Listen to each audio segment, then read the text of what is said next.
이 시각 코로나19 국내 확진자는 모두 763명이고 사망자도 1명이 추가되면서 모두 7명으로 늘었습니다. 감염병 위기경보 심각 단계에 따른 전국적인 대응이 이루어지고 있는데요. 네, 자세한 내용 최재욱 고려대 예방의학과 교수 모시고 집중 분석해 보도록 하겠습니다. 어서 오십시오. 안녕하세요. 안녕하세요. 763명이라고 하니까 이제 하루하루 확진자 수가 그렇게 피부에 저희 입장에서는 와닿지가 않는 것 같아요. 그러니까 당초에 몇 번째 환자라는 이런 얘기까지 하고 동선까지 파악하고 했지만 지금은 그 증가폭이 워낙 크기 때문에 그리고 네. 사망자가 어느새 7명까지 늘었다. 이 현재 상황에 대한 먼저 첫 번째 교수님의 진단을 좀 부탁드립니다. 네, 매우 안타까운 상황이고요. 지난 29번 환자가 최초로 지역사회 감염 환자 진단 이후에 31번 신천지교에서 환자 이후 네. 지금 수백 명이 증가했습니다. 대부분 지금 신천지교에 관련된 분은 이제 아직 전수조사가 진행 중이어서 예. 어느 정도 이제 거기에서 추가적인 환자가 어느 정도 나올 건지 좀 예측이 좀 가능한 상황이 좀 됐고요. 네. 또 그런 면에서 앞으로 며칠이 환자 수가 좀 최대한 찾아내면 지금까지 확인된 접촉자 중에서는 가늠이 어느 정도 좀 통제가 되겠다. 그 정도 이야기는 아마 전망을 할 수 있을 것 같습니다. 예. 그렇다는 말씀은 앞으로 2, 3일 이내에 환자 수가 아마도 최고죠. 그러니까 정점을 찍고 뭔가 감소세로 돌아설 거라는 기대를 해봐도 되는 겁니까? 그 전망은 좀 아직 섣부르고요. 다만 지금까지 확인된 추가적인 그 접촉자 범위 내에서 아직 결과가 다 안 나왔잖아요. 예. 결과 조사도 안 됐으니까 그 내에서 보면은 앞으로 2, 3일 내에 정점을 찍을 것 같다는 거고요. 그 전제 조건 중에 하나는 아직 이 신천지 이 사태처럼 예. 신천지 사태 결국 방역망 바깥에 있던 부분 아니겠습니까? 그래서 이 방역망 바깥에 있는 이런 신천지 사태와 같은 제2의 신천지가 전국 곳곳에 어디에 어떻게 있는지를 정확하게 찾아보기 전에는 그 위험성을 추가로 발생할 위험성에 대해서 아주 장담하기 좀 어렵습니다. 네, 이 질문이 가장 궁금해하면서 또 가장 답변이 어려운 질문이 아닐까라는 생각을 해봤거든요. 그러니까 네네. 국내 감염 확산의 정점은 과연 언제쯤이 될지 그리고 그 소강 국면은 언제쯤 이루어질지 앞서서 한 2, 3일 정도 추이를 좀 지켜봐야 된다라고 말씀을 해주셨는데 짐작하기가 쉽지는 않겠죠? 지금 상황에서는 예측은 좀 어렵고요. 한 가지 전제 조건이 있습니다.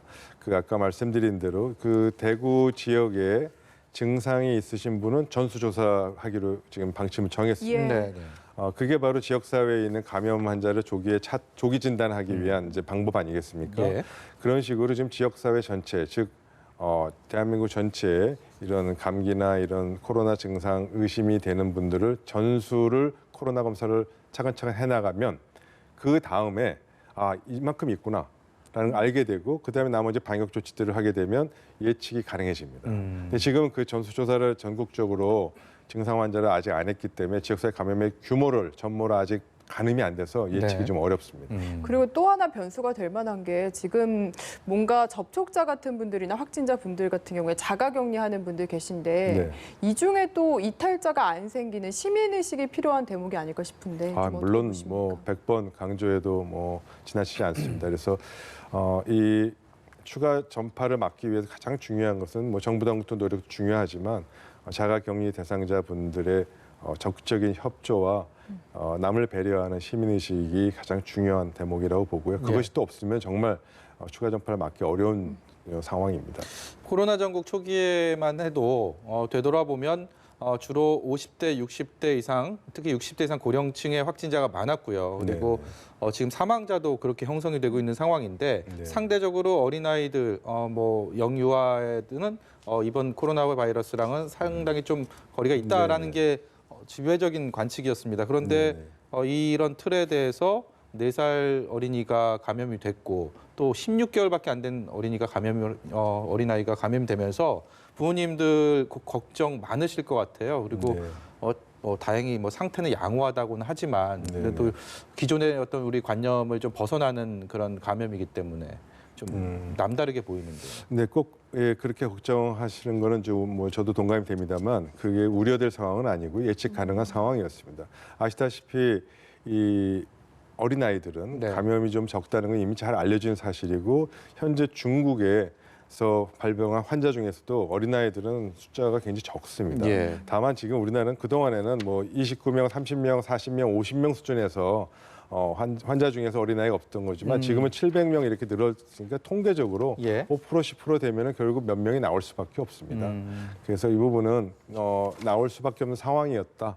그러나 그것이 예측을 벗어나서 어린아이들이 더 많이 발생하거나 그런 건 아니다. 그렇게 이해해 주시면 좋을 것 같습니다. 네. 이 어린이들 같은 경우에는 코로나19에 걸려도 또 증상도 경미하다고 저희가 알고 있는데 이 부분도 맞는지 궁금하고요. 또 증상이 약한 거면 전파력도 그만큼 낮다고 저희가 생각을 해도 되는 건지 앞서서 무증상 감염에 대한 이야기도 있었거든요. 네, 꼭 그렇지는 않습니다. 예, 지금 새로 나온 연구 결과 보고에 의하면 뭐 중국하고 또 미국에서 많은 학자들이 최근에 바로 며칠 전에도 보고가 크게 나왔습니다만 이 증상 발병 초기 3, 4일에 집중적으로 감염력이 높다라는 것과 예. 특히 어린아이의 관점에서 조금 이제 우려스러운 공중보건학적 권고는 과거에는 이 가래나 이 침을 통해서 전파되는 것이 많다고 생각을 했는데 예. 지금 이번에 코로나19의 경우는 콧물을 통해서 바이러스 배출이 굉장히 급격히 증가한다라는 예. 걸 새롭게 알게 됐습니다.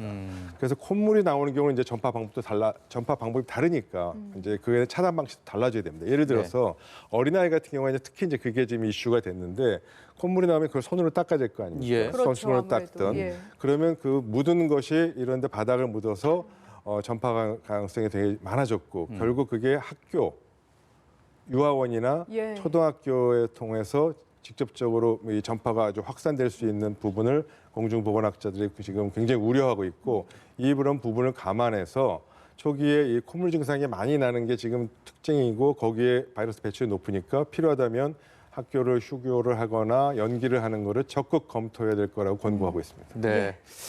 외부가 실내보다는 밀폐된 공간보다는 낫다라고 하더라도 역시 위험성이 이렇게 밀집된 경우에는 많다라고 저희가 봐야 되는 거죠. 그럼요. 네, 그래서 여러 차례 공중보건학적으로 이런 다수의 사람이 모이는 이런 밀집된 집회 그리고 또 특히 노인 연령층이 많거나 이런 취약계층이 모이는 그런 집회 부분은 자제해 주기를 공고한 바가 있습니다. 지금 치료제, 백신 언제 개발되는지 참 초미의 관심인데 시간은 걸릴 것이다라는 게 공식적인 입장인 가운데 그 칼레트라라고 하죠, 에이즈 치료제. 네네. 이거를 소아 환자용으로 시럽을 네네. 확보를 해서 필요할 경우에 투약하겠다라는 방침이 나왔습니다. 일단 네네. 효과가 있다라고 판단이 됐기 때문에 이런 네네. 조치를 하지 않을까 싶은데요. 네네. 그 점은 이제 충분히 그런 걸 고려해서 이제 필요한 약을 좀 비축해 놓겠다 이제 그런 차원이고요. 예. 지금 사실 다행히 미국 질병관리통제본부가 중심이 돼서 치료제하고 그다음 백신을 임상시험을 돌입했습니다. 그래서 임상시험은 아주 긴급한 트랙으로 해서 최대한 빨리 진행해보자 해서 네. 임상시험을 돌입했고 정말 다행히 만에 되면 이 치료제는 한 몇 개월 정도 있으면 일단 시제품이 나올 예정이고 몇 예. 개월이라 하면은 구체적으로 아직은 이제 좀 지나봐야 정확히는 되겠죠. 모르고요. 예. 그다음에 백신의 경우는 금년 말이면 시제품이 나올 수 있지 않을까 지금 기대를 하고 있습니다. 그런데 예. 아직 그렇다고 해서 그것이 100% 성공을 보장하거나 그러진 않고요. 이제 그런 부분에서 지금 많은 사람들이 희망을 갖고 지금 이 시제품 개발에 돌입했습니다. 네. 그리고 방역 이야기도 조금 해보고 싶은데 어쨌든 지금 며칠 사이에 하루에 100명 이상의 확진자가 발생하고 있는 상황입니다. 그동안에 숫자가 적을 때는 저희가 동선 공개도 했고 네네. 방역도 열심히 했는데 지금으로서는 그런 식의 대책은 좀 유효성이 떨어지나 싶거든요. 어떤 네네. 식의 대책이 필요할까요? 네, 지금 말씀하신 대로 확진자와 확진자를 접촉한 사람들을 빨리 찾아서 예. 추적해서 하는 이 추가적인 전파를 막는 방식은 이제 더 이상은 좀 어렵게 됐습니다. 특히 또 지역사회 감염은 감염 경로를 알 수 없는 사람. 사실 반대로 얘기하면 지역사회 내에 환자가 어떤 사람인지 찾을 수가 없는 거거든요. 예. 본인이 환자인지도 모르는 경우도 있을 수 있고요. 그래서 이런 경우는 방역 체계를 이제 찾아가는 방식이 아니고 확진이 아니고 기다리다가 환자가 발생하면 바로 조기 진단하고 감시하는 형태로 예. 이 조기 진단 감시로 바꿔야 됩니다. 그게 전형적인 게 지금 대구 지역 같은 경우는 증상이 있는 경우는 모두 다 코로나 검사 전수조사하기로 했지 전수조사하죠. 않습니까? 예. 네, 그게 바로 이 방역 체계를 바꾼 하나의 이제 사례고요. 예. 그게 조기 진단입니다. 네. 그 조기 진단 감시 체계로 전국적인 이 조기 진단 감시 체계를 확대하는 것, 그 부분이 가장 중요한 관건인 것 같습니다. 저희가 코로나 전국을 맡게 되고 저희도 매일 방송을 하다 보니까 이전에 전혀 몰랐던 분야의 용어들도 알게 되고 관심이 가게 됩니다. 그중에 네. 하나가 음압병상인데요. 네네. 일단 격리가 돼서 더 이상 전파가 되지 않도록 하는 뭐 특수한 치료 요법 병상 중에 하나라고 이렇게 들었는데 이게 부족하지 않나라는 얘기들 많이 하고요. 이게 실제로 메르스 사태 이후에 좀 보완을 한다고 했지만 실제 눈에 띄게 그렇게 크게 늘어나지는 않았다라는 게 현실이다. 이런 얘기도 들었거든요. 현재 분위기 좀 어떻습니까? 네, 지금 현재 대구 지역하고 청도 지역은 이미 음압 격리 병상이라고 합니다.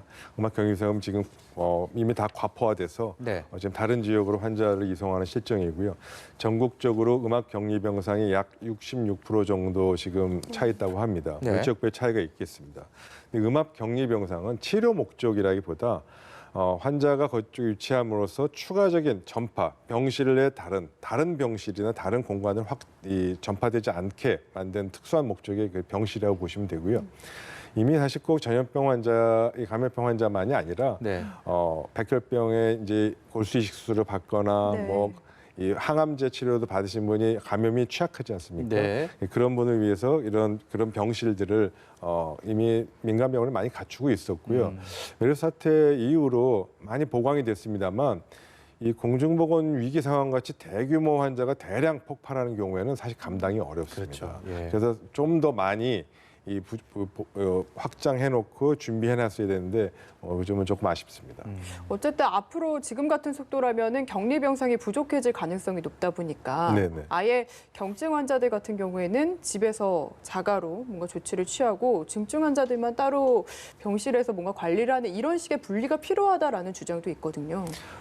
예, 뭐 그런 원칙은 있습니다만 지금 이제 표현하시기는 좀 조금 다르고요. 예. 당연히 이 병원이 환자를 뭐 경증이든지 중증 가리지 않고 이제 환자를 진단하기 시작하면서 병원이 폐쇄돼서 궁극적으로 그런 이 정말 치료가 필요한 중증 환자를 치료 못하면 안 되지 않습니까? 예. 그래서 예. 중증 환자는 민간 의료기관에서 주도적으로 하고 좀 경증 환자는 공공의료원이나 공공병원이 주로 맡아서 하고 네. 선별 진단, 즉 진단과 관련된 부분은 기존의 의료기관에서 어떤 식으로 물리적으로 공간을 떨어뜨려서 이 병원이 오염되지 않게 선별 진료 체계를 구축해 가는 것이 필요하고요. 예. 아주 최악의 경우에 경증 환자인 경우는 집에서 자가격리하면서 외래 치료 약물을 받는 것도 고려해 볼 수 있겠습니다만 그건 마지막 보루카드로 하는 것이 좋겠죠. 벌써부터 네. 이야기할 부분은 아닌 거군요. 네, 충분히 그런 예. 점까지 고려할 필요는 있겠다는 정도로 전문가에서 얘기할 수 있겠습니다. 네, 알겠습니다. 저희가 말씀 중에 아까 속보 자막이 들어와 갔고요. 그것을 좀 설명을 드리고 교수님 계속 여쭤보도록 하겠습니다. 국회에서요. 지난주에 한국교원단체 총연합회 하윤수 회장이 국회에서 행사가 있었는데 확진 판정을 받게 되면서 국회 행사 참석으로 인한 방역을 국회에서 실시를 하는데 오늘 오후 6시부터 의원회관과 국회 본관에 대한 방역이 이루어지고요. 내일 하루 동안은 이 의원회관과 국회 본관에 대해서 하루 잠정 폐쇄를 하기로 했다라는 결정을 조금 전에 했다고 합니다. 국회가 일단 하루지만 폐쇄되는 상황을 저는 개인적으로 처음 보는 것 같습니다. 예. 이런 상황도 그만큼 코로나19 전국이 이 사태가 심각하다라는 면을 좀 보여주는 하나의 단적인 사례가 아닌가라는 생각이 드네요. 저희가 앞서서 그 새로운 용어들 음압병상도 말씀을 드렸고 코호트 격리도 네네. 사실 이번에 저는 처음 들었던 얘기입니다. 이게 병원을 일종의 좀 폐쇄하는 좀 간단하게 얘기하면 뭐 이런 조치라고 얘기를 했는데 청도 대남병원이 워낙 여기서 환자가 많이 나오다 보니까 이 좀 사전에 이런 조치가 필요하지 않았을까라는 얘기를 하기도 하거든요. 그리고 지금 오늘 또 부산아시아드 요양병원에 대해서 코호트 격리가 됐고 이 전반적인 코호트 격리의 효과나 어떨 때 이런 조치를 하게 되는지 이번 사태에서 이런 조치들은 적당했는지 뭐 이런 것들을 좀 만적으로 좀 궁금합니다. 네, 우선 결론적으로 말씀드리면 이게 대남병원하고 아시아대 요양병원 같은 거를 코호트 격리한다는 건 적절하다고 봅니다. 예. 뭐 크게 뭐 실기했거나 이번 늦었거나 그렇다고 보지는 않고요. 네. 우선 코호트 격리를 설명드리면 코호트란 말은 이제 외국말이고요. 그러니까 장기간 추적 관찰한다. 어떤 특정한 인구 집단을 이제 그런 뜻에서 코호트 격리를 합니다. 네. 코호트란 말을 쓰고요. 일종의 의료기관을 봉쇄하는 건데 의료기관을 봉쇄하는 그 이유는 몇 가지가 있습니다. 첫째로 여기서 오히려 환자를 딴 곳으로 옮겼다가 추가적인 전파가 더 발생할 수 있겠다. 예. 그리고 이미 또 거기는 병원이니까 거기서 치료를 제대로 받게 하면 되지 않겠느냐. 환자를 다른 환자를 포기한다는 뜻이 아니고요. 네. 그래서 거기서 특정 기간 동안 이제 추적기는 대부분 이제 잠복기 기간 동안이겠죠. 더 이상 환자가 나오지 않는 잠복 기간 동안에 계속 관찰하면서 필요하면 치료도 바로 시행하고 그리고 추가적인 그런 환자의 이동을 오히려 막으면서 추가적인 다른 병원이나 다른 곳을 전파도 막고 하는 그런 집중적인 감시 치료의 하나의 형태다. 그렇게 보시면은 이해하기 좋을 것 같습니다. 그러니까 코호트 격리를 지금 설명해 주셨는데 이게 부산 아시아대 요양병원 같은 경우에는 어젯밤에 10시에 문자가 가고 바로 격리가 되다 보니까 보호자분들 같은 경우에 굉장히 당황을 하면서 이게 내부에서 어떤 조치들이 이루어지는지 뭐 언제 나올 수 있는지 많이 불안해하는 것 같습니다. 네네. 이분들한테 또 얘기를 해주실 게 있을 것 같은데요. 네, 그 부분이 좀 이제 쉽지 않은 판단과 또 쉽지 않은 결정이어서 이제 혼선이 생길 수 있는 부분인 것 같습니다. 그래서 우선적으로 이 방역 당국과 네. 해당 병원장, 의료진과 같이 논의해서 보호자분들하고 이 환자분들한테 자세히 설명해 드리는 것이 필요하겠고요. 예. 말씀드린 대로 환자는 환자대로 최선의 치료를 하고 또 아직 감염되지 않은 분도 감염되지 않은 분대로 최선의 격리를 통해서 추가적인 전파를 막되 혹시라도 감염 위험이 아무래도 높겠죠. 네. 그러니까 혹시라도 감염이 이 위험이 드러나면 바로 즉각적인 조치가 가능할 수 있기 때문에 오히려 더 안전한 곳이 될 수 있다. 네. 이곳이 그런 면에서 이해를 좀 충분히 구하고 그 대신에 그 병원이 이러한 이 추가적인 격리와 추가적인 감염과 그리고 혹시 모를 환자의 치료를 최선을 다할 수 있도록 모든 물자와 의료진을 반드시 공급해줘야 됩니다. 네. 지원해줘야 됩니다. 그 네. 병원의 자체 인력만으로는 안 됩니다. 과거 메르스 사태 때도 이 코호트 격리병원의 경우는 모든 물자와 인력을 추가적으로 지원해서 그 병원에 입원했던 환자와 입원하지 않고 이제 입원했으나 감염 확진되지 않은 분의 치료를 최선을 다하는데 기한 바가 있습니다. 네, 화제를 좀 바꿔보겠습니다. 병원 가기 망설여진다. 행여라도 병원 갔다가 감염되지 않을까라는 그런 불안감에 그런 얘기하시는 분들 참 많습니다. 건강한 사람은 혹시라도 갔다가 감염될까 봐. 또 기존의 질환을 갖고 있는 분들은 반드시 병원을 가야 되는데 처방을 받기 위해서는 그래서 더 어려움을 갖고 있다. 고혈압 치료를 네네. 받는 사람들은 또 매일 약을 먹어야 되니까요. 근데 네네. 그래서 정부가 한시적으로 전화 상담이나 전화로 처방을 허용한다라고 밝혔습니다. 여기에 대해서도 의견이 분분하다고 들었는데 일단은 정부는 숙고 끝에 어쩔 수 없다라는 입장을 좀 견지한 것으로 보이거든요. 어떤 의견 갖고 계십니까? 네, 물론 필요성은 일부 있습니다. 예를 들어 이 코로나 바이러스가 진단이 지금 돼 있어 병원이 폐쇄됐거나 굉장히 환자가 입원해 있는 경우에 거기 다니던 병원이니까 가고 싶기 좀 어렵겠죠. 네. 또 감염의 우려도 있고 그런 경우는 제한적으로 필요하다면 계속 치료받고 있던 분이니까 네. 약을 일주일 정도만 더 받으면 되는데 굳이 가지 않아도 되는 상황이다. 네. 그런 경우라면은 이제 제한적으로 이제 전화 처방이든지 혹은 대리로 처방을 받아서 약을 이제 구할 수 있는 그런 방안도 검토해 볼 필요가 있습니다. 예. 근데 이제 그런 경우가 예외적인 경우가 아니고 일반적으로 모든 경우에 다 그걸 확대하는 것은 바람직하지 않은데 그 이유는 다음 것 같습니다.